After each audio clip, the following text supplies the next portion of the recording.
On today's Locked On Giants podcast, who impressed at the New York Giants rookie minicamp and some other observations we have for you. That's all coming your way next here on the Locked On Giants podcast.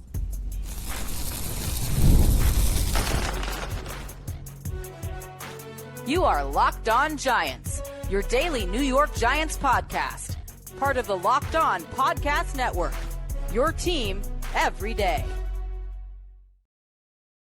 Hello, New York Giant fans, and welcome to another edition of the Locked On Giants podcast, part of the Locked On Podcast family, your team every day. I'm your host, Patricia Traina, credential member of the New York Giants media for Locked On, as well as for New York Giants on SI, which is where you can find all of our written work and our coverage. And as always, we welcome on in our Blue Crew community members, our everydayers, our newcomers, and everybody in between. And thank you for spending part of your day with us here on the Locked On Giants podcast. And today's episode of Locked On Giants is brought to you by Monarch Money. Take control of your finances with Monarch Money. Use promo code LOCKEDONNFL at monarchmoney.com for 50% off your first year. All right, folks, we've got a lot to cover on today's Locked On Giants podcast. The Giants concluded a 2-day rookie minicamp, so I have some observations. I have some thoughts about some of the things that maybe, haven't been mentioned out there. So we're going to get right into it because, again, we have a lot to cover. And I want to start off with this segment talking about Jaxson Dart, the quarterback. Now, before I get into the details, just as a reminder, the Giants rookie minicamp, non-contact, no pads, no 11-on-11s. There was some 7-on-7s. Jaxson Dart really the only one who participated in the 7-on-7s of the draft class, that is. So the observations we have here, take them with a grain of salt. I mean, they're encouraging, but, let's take it with a grain of salt. Let's not quick, order a bus for Jaxson Dart for the Hall of Fame just yet. So that being said, all right, so the first day of practice was held inside the field house because it was just a really yucky day at the Meadowlands. And then the second day, they held it outside in very windy conditions. So let's talk about what Jaxson Dart did day one. Day one, primarily short passes. He went 8 of 10 on those 10 passes that he had in 7-on-7. Very short passes. I think I saw maybe a couple that went over the middle. Most of them went, on slants and, off to the sideline and whatnot, but very accurate, a lot of zip on the ball. The 2 incompletions he had were drops. Now, I couldn't tell all the receivers that he targeted because there was a wall of bodies in front of us and we weren't able to move up and down the sideline. So I couldn't see all the receivers, but I did see, he went 8 of 10 on day one. And good footwork. He set his feet properly, got the ball out of his hand quick. So a lot to like from day one. Now on day two, the windy day, they tried to open it up a little bit more. They did some more deep passes. And Jaxson Dart, I had going 5 of 10 unofficially in the win. He had a couple of balls that I would have guessed would have been defensive pass interference. And those were on the deeper balls. You just had, what you see a lot in rookie minicamp. You see a lot of these rookie cornerbacks, they're grabby. So, if I were calling the game, I probably would have given them 2 defensive pass interferences. But there was one drop. I think there was just really one pass that Jaxson Dart threw that just wasn't a very good one. But overall, good huddle command, good job setting his feet, getting the ball out of his hands quicker. Brian Daboll was constantly in his ear. After every throw that kid made, Brian Daboll would come up to him with feedback of some sort. Now, I don't know what the feedback was, obviously, but Daboll was very hands-on. So, Jaxson Dart, like I said, very positive day. Now, the other thing that I want to talk about are some intangibles with him. A lot has been kind of made of the fact that before he got up for his podium session, he basically asked all the media members to introduce themselves before, asking the questions. Now, I know some people were surprised by that. I'm old enough to remember back in the day when that was standard practice in the media. I mean, you just did that. It was a courtesy thing, that you would do. So the takeaway, though, that I have on that, is that Jaxson Dart is the type of guy who, is going to be a good leader. All right. He kind of wants to know everything about his environment, what he's doing, what he's up against, and so on and so forth.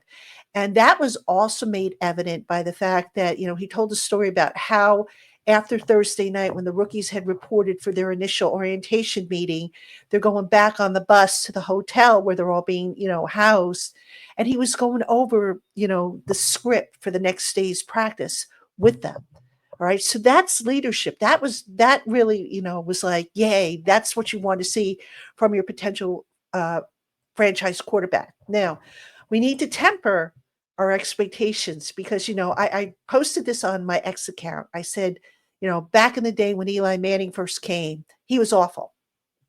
And we all know how that story worked out. So I'm not saying that because Jaxson Dart looks so impressive that he's going to be, great. I'm not saying he's going to be horrible. You take it with a grain of salt because remember, there was no pass rush. It was 7-on-7. Okay. The whole idea was to kind of, start getting him acclimated. The biggest thing was transitioning from the clapping system that he did in college to the cadence system, which, from what I understand from talking to people, who are, into quarterback development and all that stuff, it's not that big of a deal, but still it's something that you have to get used to. So Jaxson Dart, who also, by the way, did most of his passing from the shotgun formation, which is another, advantage. He did pretty well overall. He talked about the cadence issue. He said he started working on that actually not too long ago with friends of his down in his hometown. Because he knew he would have to abandon the clapping system maybe when he got to the Giants. So just overall, to me, Jaxson Dart had a good start. I don't know that I would say he's jumped over, Jameis Winston for quarterback 2. I think right now, if you were to stack up a quarterback depth chart, he would still be quarterback 4 behind DeVito. But I don't think he's going to stay there for very long. I think he's going to ultimately rise and, maybe work his way to quarterback 3 for sure. And at some point, I wouldn't be shocked if he works his way up to quarterback 2 before the end of the year because he's just off to a good start. So very impressive outing for Jaxson Dart. And then one other thing I want to mention, I mentioned Brian Daboll constantly being in Jaxson Dart's ear. One thing that was kind of noticed by a lot of us in the media was that Mike Kafka was on the radio calling the plays. So, the first thought was, oh, has Brian Daboll made a decision regarding that? Well, he may have. He might, maybe he didn't. But let's again take this with a grain of salt because Brian Daboll's objective right now is to get Jaxson Dart ready for the big leagues. Okay. At a rookie minicamp, when you have a bunch of quarterbacks who aren't going to be on your roster, does it really pay for Brian Daboll to be on the walkie-talkie calling the plays? I don't think it does. I would not be surprised if, Daboll went over Kafka and said, okay, this is what I want to see from Dart. And Kafka just kind of executed what Daboll wanted to see. Again, that doesn't mean that Brian Daboll is going to call the plays again this year. I could see a world where maybe he goes back to Kafka for it. But I just want to put that out there because I know that was a big, point that was raised in the media. And just a little insight behind, that particular point. All right, coming up next, we've got a bunch of other draft picks to talk about. Plus, we still have to talk about UDFAs, which ones stood out. All that's coming up right after this. Hey, Giant fans, ever check your bank account and wonder where did all my money go? Between dining out, online shopping, and entertainment, it's so easy to lose track. I mean, I know I do this all the time, but Monarch Money has been a lifesaver. It's my personal CFO. I get full visibility and control over my finances. And, look, I absolutely love Monarch Money. It's not just a budgeting app, it's a complete financial command center. You can track all your accounts, investments, and spending in one place so that you stop just managing your money and you start building wealth. Instead of juggling multiple apps, use Monarch Money to check your finances, track spending, and even plan long term goals. Managing money with your partner is smoother than ever. You can track shared and personal accounts, set goals, and stay on the same page without the stress. So go on, take control of your finances with Monarch Money. I'm telling you, you're going to love this app, folks. Use our promo code Locked On NFL at monarchmoney.com to get 50% off your first year. That's monarchmoney.com. And that code again is Locked On NFL, LOCKEDON NFL for half off your first year.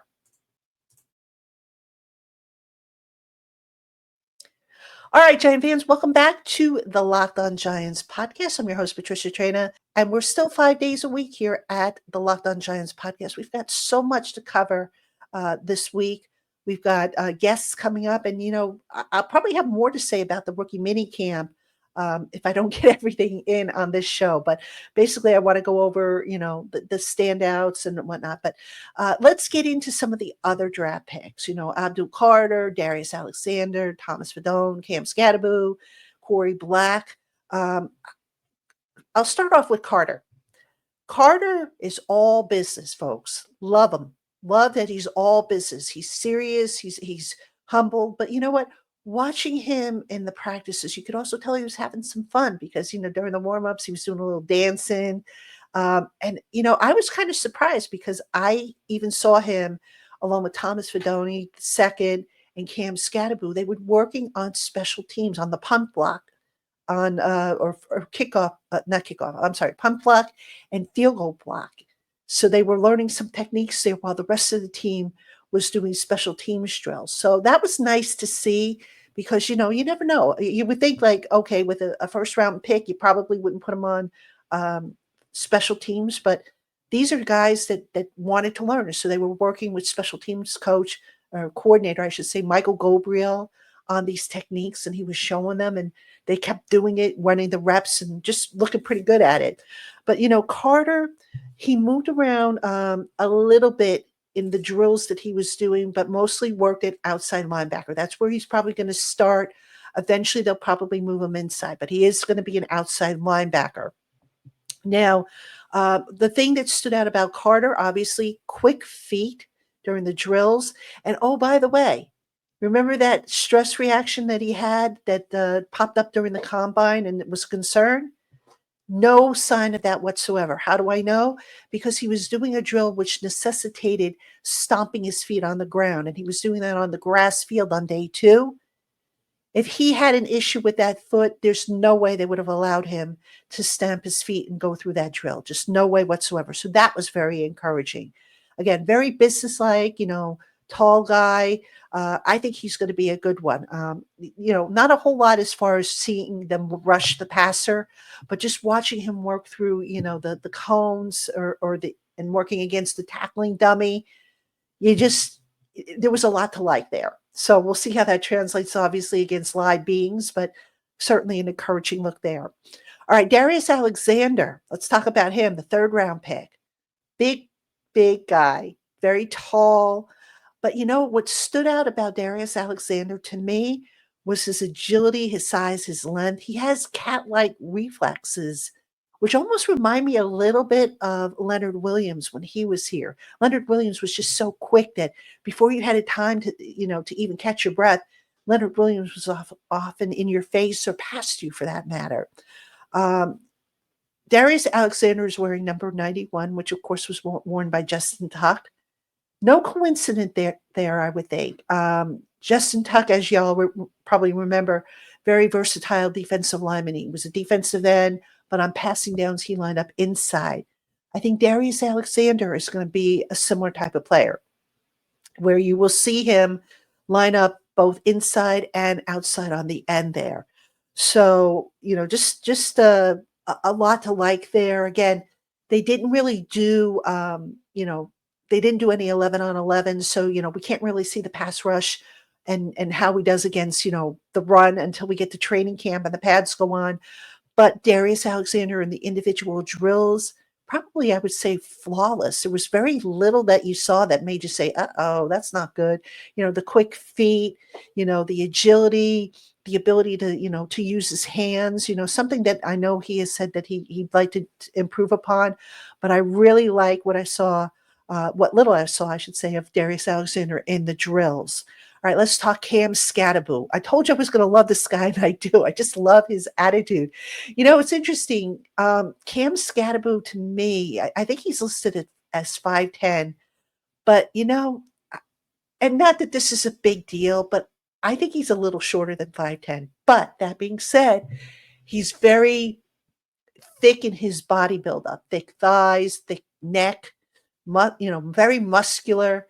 You know, I've said, that he's like a human bowling ball, just the type that, even though he's compact, he packs a punch. He's very solid.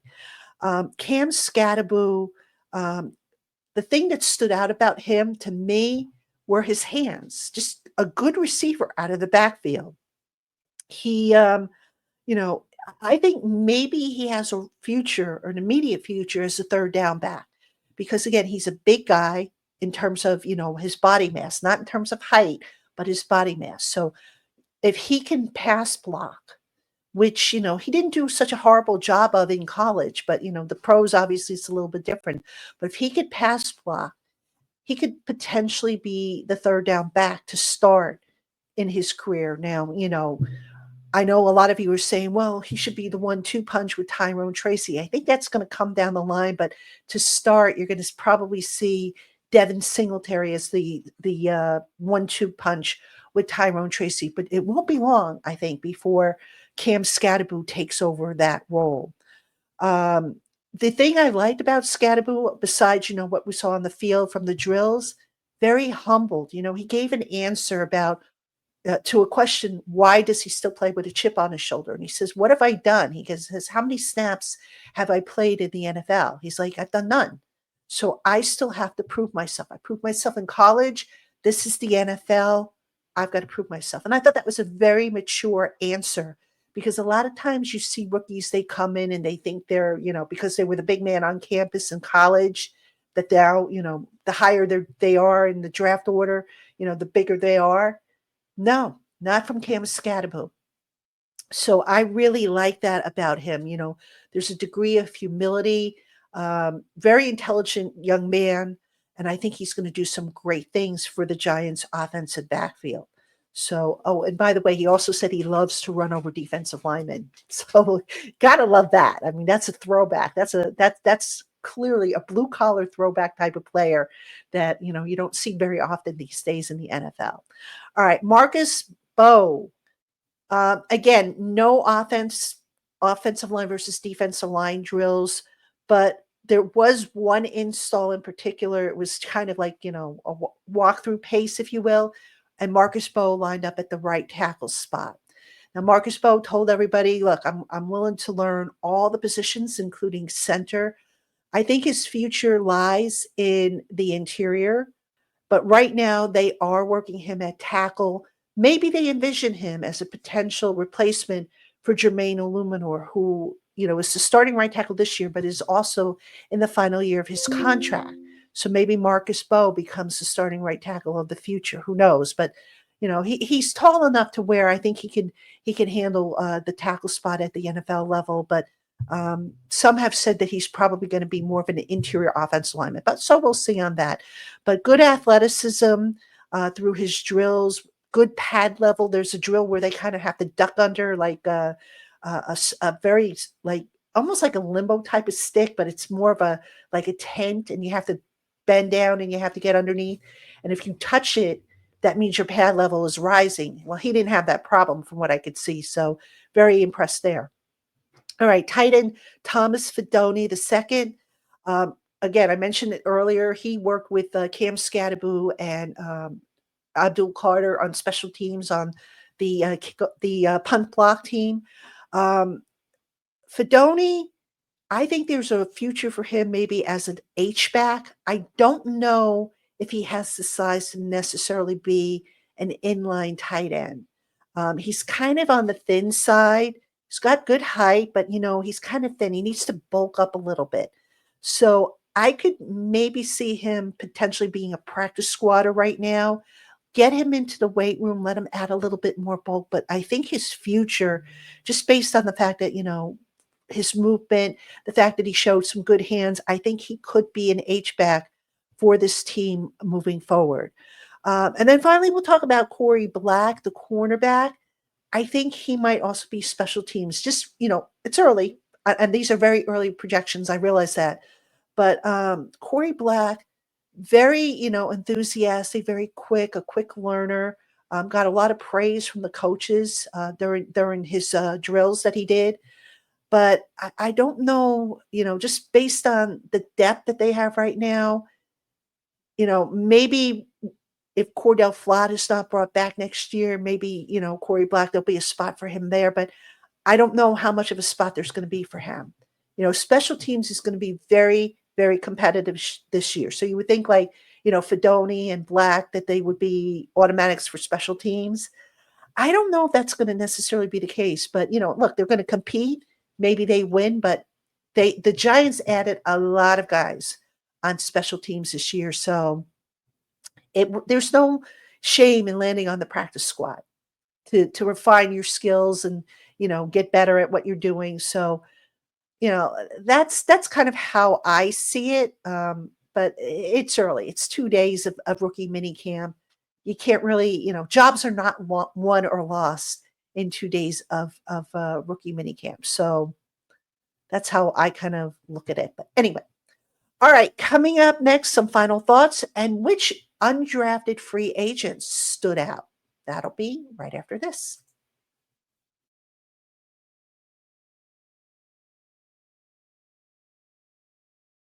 All right, Giant fans, welcome back to the Locked On Giants podcast. I'm your host, Patricia Traina, and I'm talking New York Giants rookie mini camp. All right, it is in the books. Up next for the rookies will be joining the OTAs, which start later this month. The Giants currently in phase 2 of the offseason program, which is basically the various position groups can go out on the field. They can work with their coaches. There's no offense versus defense yet. We'll see that during the OTAs. But now let's talk undrafted free agents because that's a question I get a lot of from you guys. Which UDFAs impressed? And I think we've got to look at the receiver group. All right. Now, the Giants, as we know, did not take a receiver in this draft. We can make the case that the Giants could probably use another deep threat, big-bodied receiver on the roster. All right. So they, because they're running it back basically with the same guys last year. They've got Malik Neighbors. They brought back Darius Slayton, Wan'Dale Robinson. We're still waiting to see what happens with Jalen Hyatt, who seems to be kind of fading from the picture for whatever the reason. But there were a few guys from the undrafted free agent class that I thought really stood out, and they happen to be receivers. So I'm going to start with Daquan Felton, who, I thought good speed, in the 7-on-7. He had a touchdown reception on a deep ball from Jaxson Dart on day 2. Just a good job also getting separation from the defender. So I like what I saw from him. Big-bodied receiver. I want to see more of him. I think I thought he was the best out of the undrafted rookie free agents at the receiver group. So, that's my early pick for right now. All right. Who else did I like? I liked Bo Collins. Bo Collins, I thought, had a good day. Bo Collins had a deep catch on a one-on-one drill. The problem with Bo Collins is when he went in the 7-on-7 drills, couldn't really separate as well as maybe Felton did. So maybe a little work there that needs to be done. But, I'm not ready to say, he's not going to make the team. We'll see. Because, a lot of times these guys, they're new. They're, just getting a feel for things. So you got to give them a chance to kind of develop. All right. Jordan Bly was another guy. Good quickness, potential slot receiver. Juice Wells, Antoine Juice Wells, who I believe was a teammate of Jaxson Dart's at Ole Miss. I don't think Juice Wells had any drops on Saturday. I didn't mark him down for any drop passes. Um, on Friday, I couldn't really tell if he had a drop or anything like that because there was a wall of bodies blocking us. And I mentioned drops because that was a problem for him at Ole Miss. He had 16 career drops, 5 of which in 2024, which matched his career high in college. So, if I'm ranking the receivers again, I'm going to say right now, Daquan Felton. I'm going to say I'll probably put Juice Wells in there as number 2 because he was able to separate. Uh, put Bo Collins in there, these, outside receiver. And then, like I said, Jordan Bly, probably more of a slot guy.